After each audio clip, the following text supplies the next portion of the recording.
제 이름은 최진수, 나이는 75입니다. 반평생을 바늘과 실, 그리고 원단과 함께 살아온 늙은 재단사죠.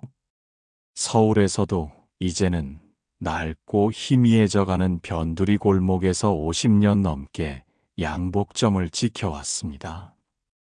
제 손을 거쳐간 옷들이 수천 벌은 좋게 넘을 테지만 정작 제 인생은 기성복보다 못한 헌 옷처럼 이곳저곳이 해지고 삐걱거렸습니다.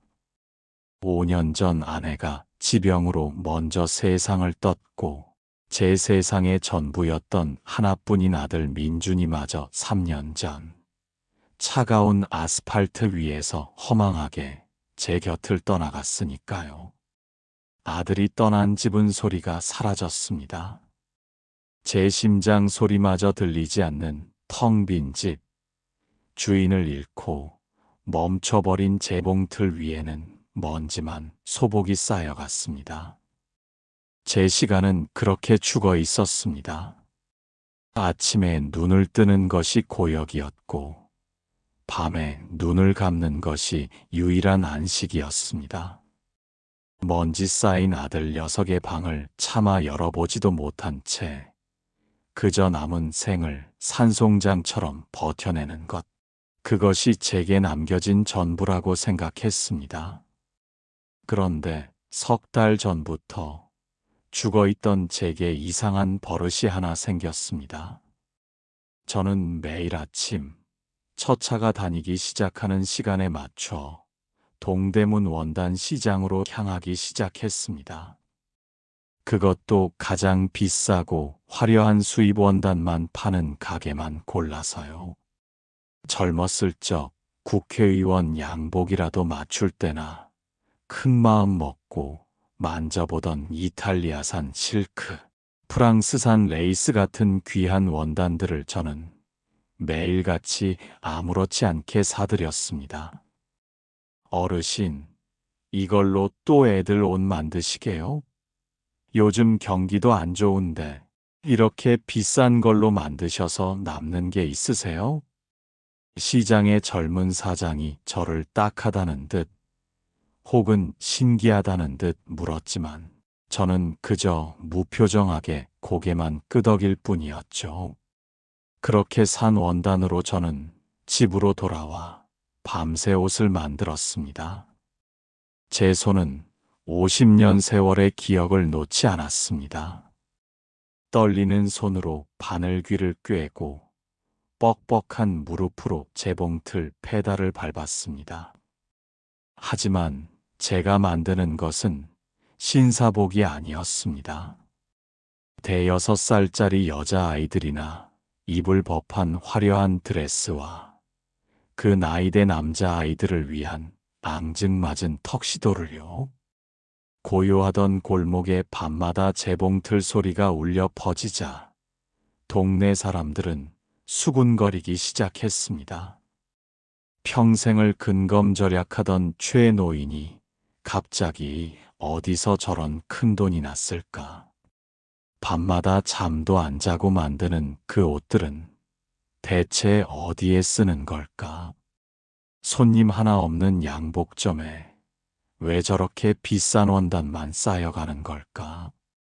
그 모든 의심의 화살이 향하는 관역의 중심에는 제 며느리 미영이가 있었습니다.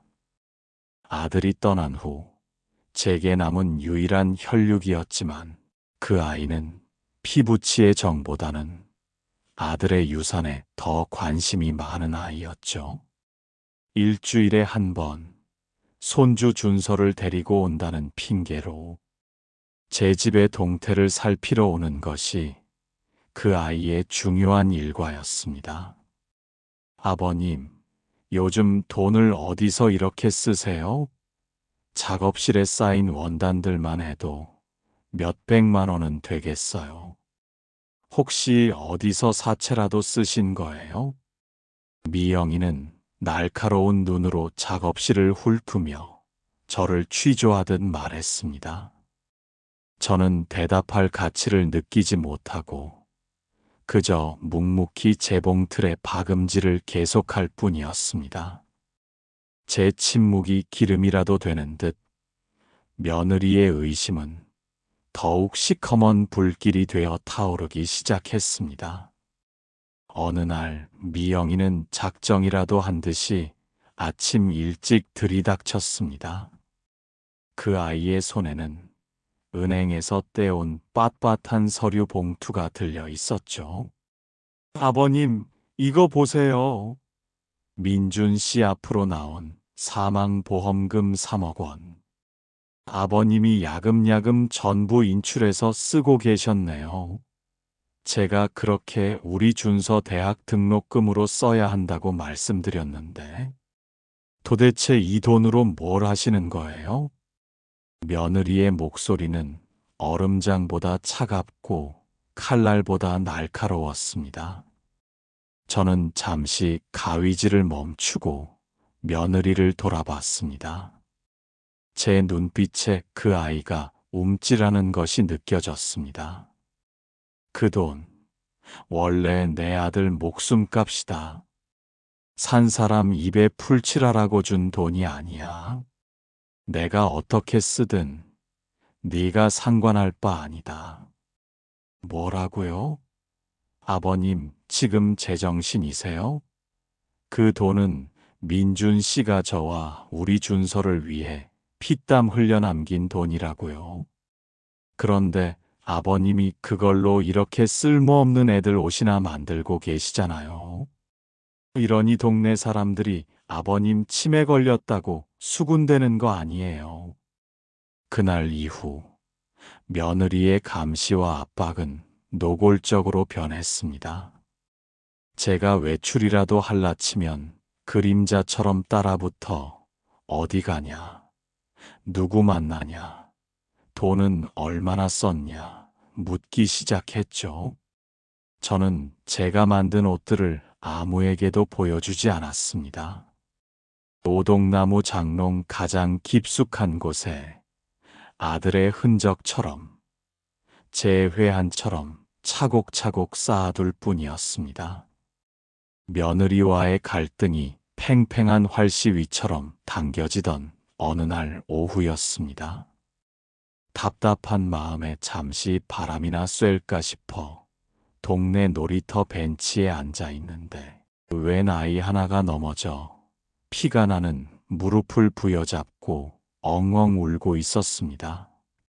곁에 있던 할머니는 약도 없이 어쩔 줄 몰라 발만 동동 구르고 계셨죠. 저는 잠시 망설이다가 늘 주머니에 넣고 다니던 작은 사탕 하나를 꺼내 아이에게 건넸습니다. 그리고 제 손수건으로 아이의 무릎을 감싸주었죠.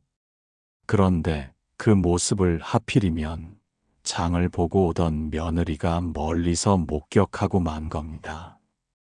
그날 밤 저희 집은 그야말로 풍비박산이 났습니다. 아버님, 제가 오늘 다 봤어요. 놀이터에서 순진한 애들한테 접근해서 막 사탕 주고 만지고.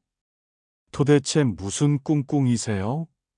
아버님이 만든 그 이상한 옷들, 그렇게 애들 꿰어내서 팔아먹으려는 수작이죠.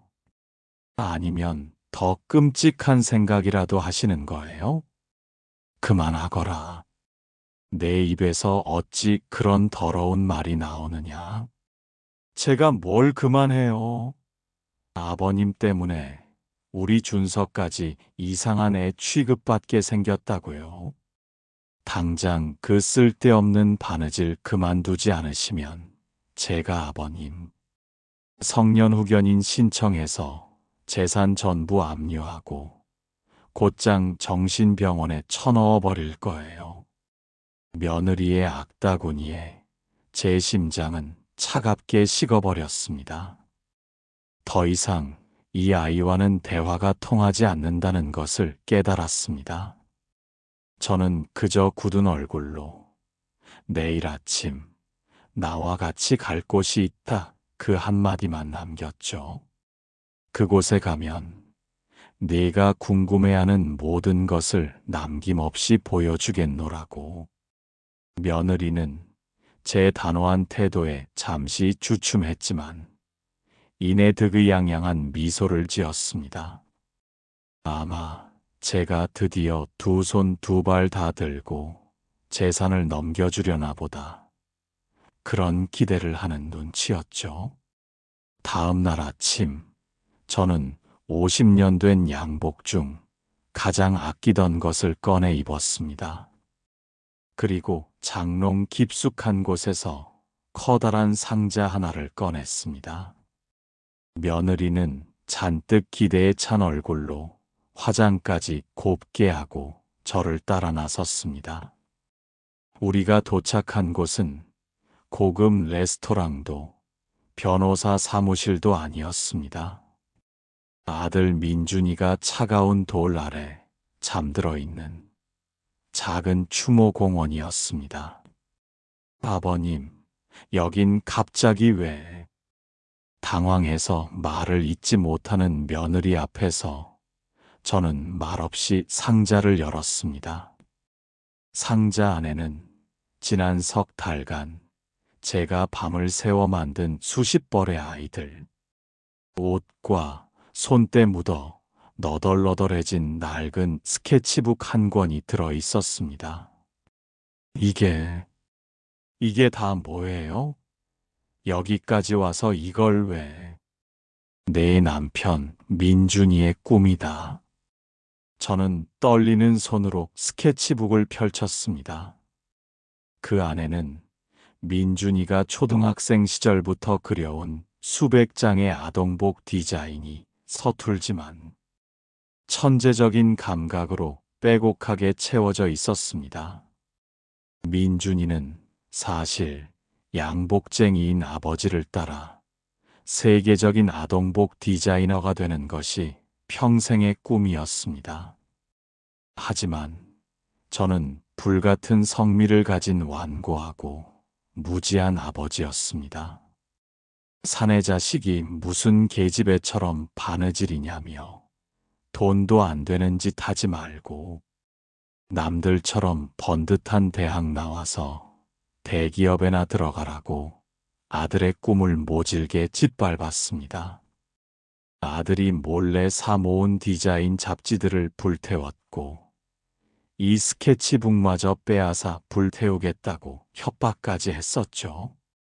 결국 민준이는 제 등살에 못 이겨 꿈을 포기하고 적성에도 맞지 않는 경영학과에 들어가 평범한 회사원이 되었습니다. 늘 어깨가 축 처진 채 어두운 표정으로 출근하던 아들. 저는 그게 다 가족을 위한 희생이라, 저를 위한 효도라 애써 외면하고 제 자신을 합리화했습니다. 그러다 그 착하디 착한 녀석이 과로와 스트레스를 이기지 못하고 퇴근길 운전 중에 깜빡 졸아 저 허망한 사고를 당하고 만 겁니다. 아들의 유품을 정리하다 침대 밑 깊숙한 곳에서 이 스케치북을 발견했을 때 저는 그 자리에 주저앉아 목 놓아 울었습니다. 아들의 마지막 일기장에는 삐뚤빼뚤한 글씨로 이렇게 쓰여 있었습니다. 아버지, 저는 평생 아버지를 단 한 번도 이겨본 적이 없네요. 아버지를 원망한 적도 많았지만 사실은 너무나 인정받고 싶었어요. 다음 생에 태어난다면 그때는 꼭 제 이름이 새겨진 옷을 세상 아이들에게 입혀보고 싶어요. 아버지께 자랑스러운 아들이 되고 싶었어요. 저는 아들의 묘비 앞에서 짐승처럼 오열했습니다. 내가 이 무지하고 못난 아비가 내 아들을 죽인 거나 다름없었습니다. 그 후 아들의 사망보험금 3억이 제 통장으로 들어왔습니다. 아들이 자신의 꿈과 인생을 저당 잡힌 대가로 받은 돈. 저는 그 피 묻은 돈을 단 한 푼도 쓸 수가 없었습니다. 그래서 그래서 이 옷들을 민준 씨 디자인으로. 며느리의 목소리가 염소처럼 가늘게 떨리고 있었습니다. 나는 내 아들의 꺾여버린 꿈을 이 더러운 내 손으로 직접 이뤄주고 싶었다. 민준이의 디자인으로 세상에서 가장 고운 옷을 만들어 세상에서 가장 예쁜 아이들에게 입혀주고 싶었다. 그것만이 내가 내 아들에게, 그리고 평생 과부로 살게 된 너에게도 속죄하는 유일한 길이라고 생각했다. 저는 제가 만든 옷들을 하나씩 꺼내 묘비 앞에 펼쳐놓았습니다. 아들의 스케치 속 그림들이 현실이 되어 햇살 아래 반짝였습니다. 이 옷들은 파는 게 아니다. 단 한 벌도. 민준이가 하늘에서 보고 가장 기뻐할 아이들을 찾아 내가 직접 선물하는 게다. 내가 놀이터에서 봤던 그 아이, 부모 없이 할머니 손에 어렵게 크는 아이란다. 민준이가 살아있었다면 가장 먼저 저런 아이들에게 자신의 옷을 입혀주고 싶어 했을 게다. 내가 말한 그 더러운 상상과는 천지 차이란 말이다. 모든 진실을 알게 된 며느리는 그 자리에 주저앉아 통곡하기 시작했습니다. 시아버지의 기행이 치매나 노욕 때문이 아니라 죽은 아들을 향한 한 아버지의 처절한 속죄이자 마지막 사랑이었다는 것을 깨달은 겁니다. 자신의 시커먼 속내와 추악한 의심이 얼마나 부끄러운 것이었는지 며느리는 묘비를 붙잡고 남편의 이름을 부르며 땅을 치고 울었습니다. 그날 이후 며느리는 완전히 다른 사람이 되었습니다. 더 이상 제 돈을 탐하지도 저를 의심의 눈으로 바라보지도 않았습니다. 오히려 제 가장 든든한 지원군이자 동반자가 되어 주었죠. 아버님, 저도 민준 씨의 꿈을 함께 이뤄드리고 싶어요. 제가 인터넷을 잘 아니까 아버님이 만드신 이 소중한 옷들을 정말 필요한 아이들에게 체계적으로 전달할 방법을 찾아볼게요. 며느리는 민준이의 옷장이라는 이름으로 작은 온라인 카페를 개설했습니다. 그리고 아들의 스케치북에 담긴 안타까운 사연과 함께 제가 만든 옷 사진들을 정성껏 찍어 올렸습니다. 반응은 저희의 상상을 초월했습니다. 아들의 못다 이룬 꿈과 아버지의 애틋한 사부곡에 수많은 사람들이 눈물을 흘렸고 서로에게 이야기를 공유하기 시작했습니다. 전국 각지에서 어려운 환경의 아이들을 추천하는 사연들이 하루에도 수십 통씩 쇄도하기 시작했습니다.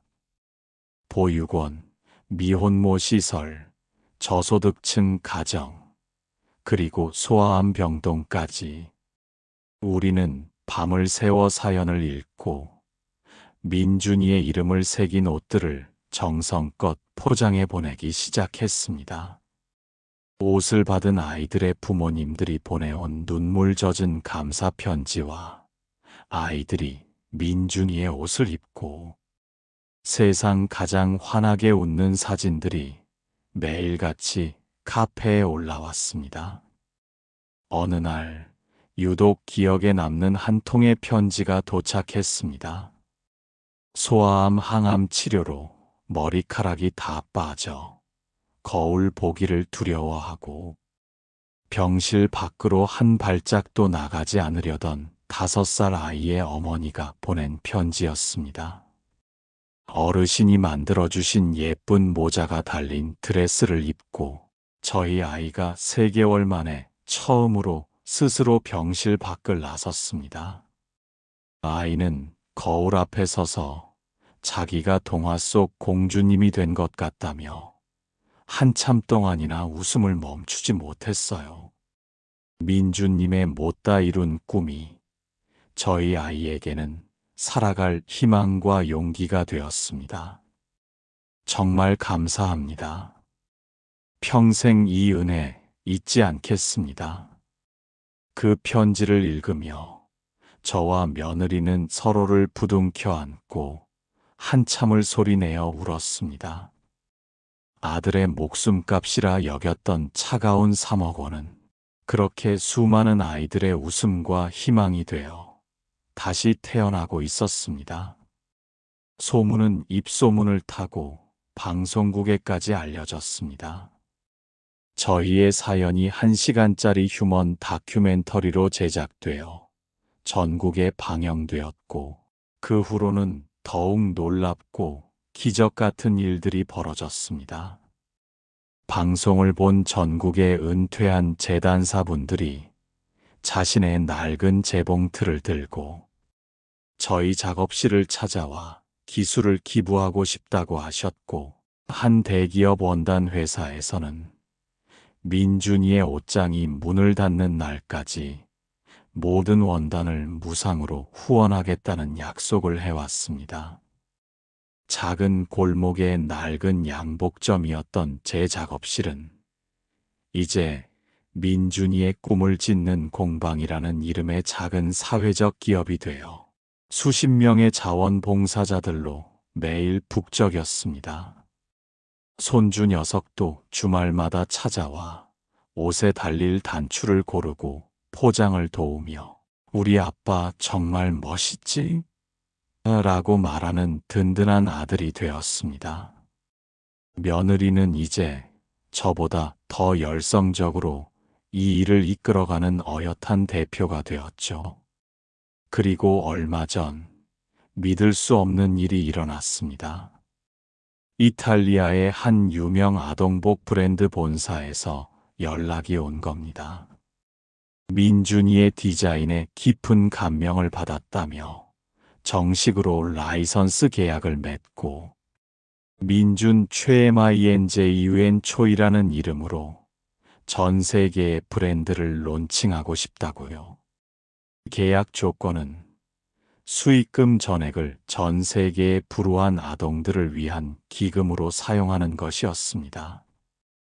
계약이 성사되던 날, 저는 며느리와 손주와 함께 다시 민준이를 찾아갔습니다.